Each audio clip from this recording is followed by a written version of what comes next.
पिछले लगभग 10 वर्ष से अंतर्राष्ट्रीय गीता जयंती का ये कार्यक्रम हर वर्ष बड़ी धूमधाम से मनाया जाता है और दुनिया में अगर देखा जाए तो एकमात्र ये ग्रंथ है, एक पुस्तक जिसके रूप में धार्मिक पुस्तक संदेश देने वाली, जिसका कोई जयंती मनाई जाती है। अन्यथा और ऐसा कोई ग्रंथ नहीं है। लेकिन ये उत्तरोत्तर इसके कार्यक्रम की जो शोभा है वो बढ़ रही है। पहले केवल कुरुक्षेत्र में होता था, फिर पूरे हरियाणा भर में होने लगा, अब पूरे देश में भी होता है और साथ में अंतर्राष्ट्रीय स्तर पर भी बहुत देशों में।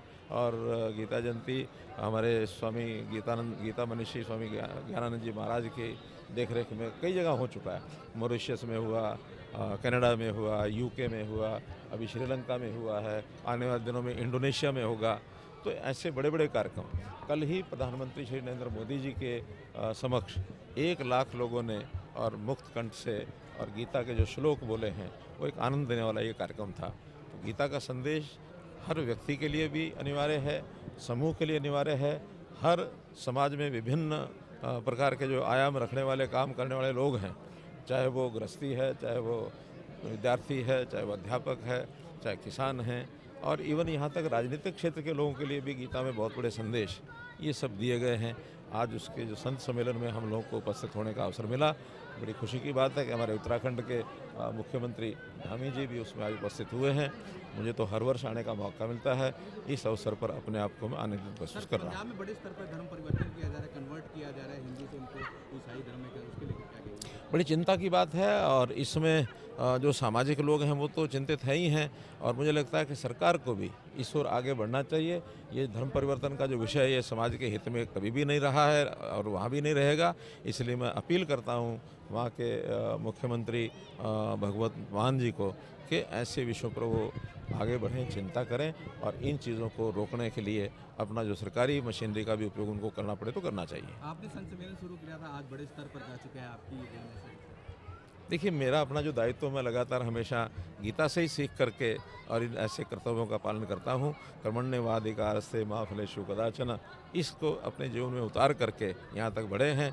उसी श्रृंखला में गीता के स्वरूप को बड़ा स्वरूप किया जाए तो अपने उस कर्तव्य के अधीन मैंने शुरू कराया था। मैंने तो क्या शुरू कराया था, भगवत कृपा से अपने आप हुआ, संतों के आशीर्वाद से हुआ और आज ये स्वरूप बना है तो अच्छा लग रहा है। 2000 अच्छी बात है, कई लाख लोग उनका फुटफॉल यहाँ होता है।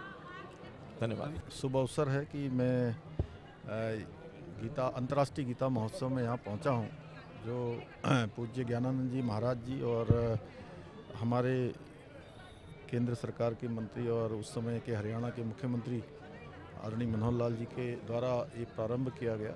यहाँ आने से पहले कल हमने सभी अखाड़ों के पूज्य संतगणों के साथ बहुत लंबी एक बैठक करी और उनके सबके सुझाव लिए। सभी ने कहा कि चूँकि 2021 में हरिद्वार में कुंभ का आयोजन हुआ था, लेकिन उस समय महामारी के कारण, कोरोना महामारी थी, तो पूरी तरह से लोग उस पर आ नहीं पाए थे।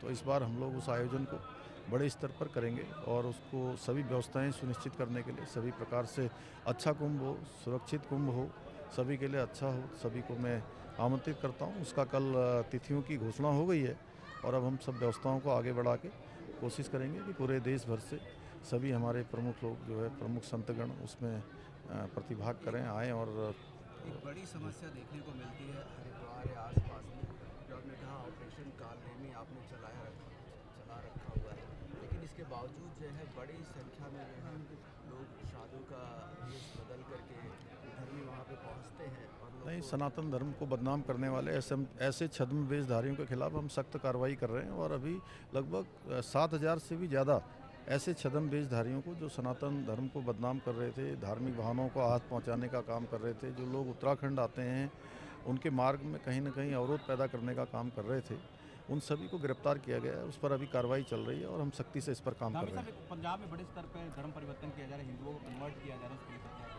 नहीं, देखिए, धर्मांतरण किसी भी कीमत पर नहीं होना चाहिए और हमने उत्तराखंड में धर्मांतरण का कड़ा कानून बनाया है और उसमें हमने उम्र कैद तक की सज़ा का प्रावधान कर दिया है। वहाँ पर 10 साल की सज़ा पहले होती थी और मैं तो जैसा आदरणीय मनोहर जी ने कहा अभी कि माननीय मुख्यमंत्री जी को इसका संज्ञान लेना चाहिए वहाँ पर और धर्मांतरण को रोकना चाहिए। मतांतरण, धर्मांतरण किसी भी कीमत पर हमारे देश की संस्कृति में कोई स्थान नहीं उसका। पहला राज्य बना उत्तराखंड जो नागरिक संहिता लागू की, उसको लेकर क्या कहेंगे? पहला राज्य उत्तराखंड में 2022 के आम चुनाव में हम हमारे प्रधानमंत्री आदरणीय मोदी जी के नेतृत्व में चुनाव में गए थे और हमने उत्तराखंड की जनता को वचन दिया था कि भारतीय जनता पार्टी की सरकार बनेगी तो हम उत्तराखंड में समान नागरिक संहिता का कानून लागू करेंगे। उत्तराखंड की जनता ने हमें आशीर्वाद दिया, हमारी वहाँ पर सरकार बनी और हमने अपना वचन निभाया। उत्तराखंड देश का पहला राज्य बन गया जहाँ समान नागरिक संहिता लागू हो गई है।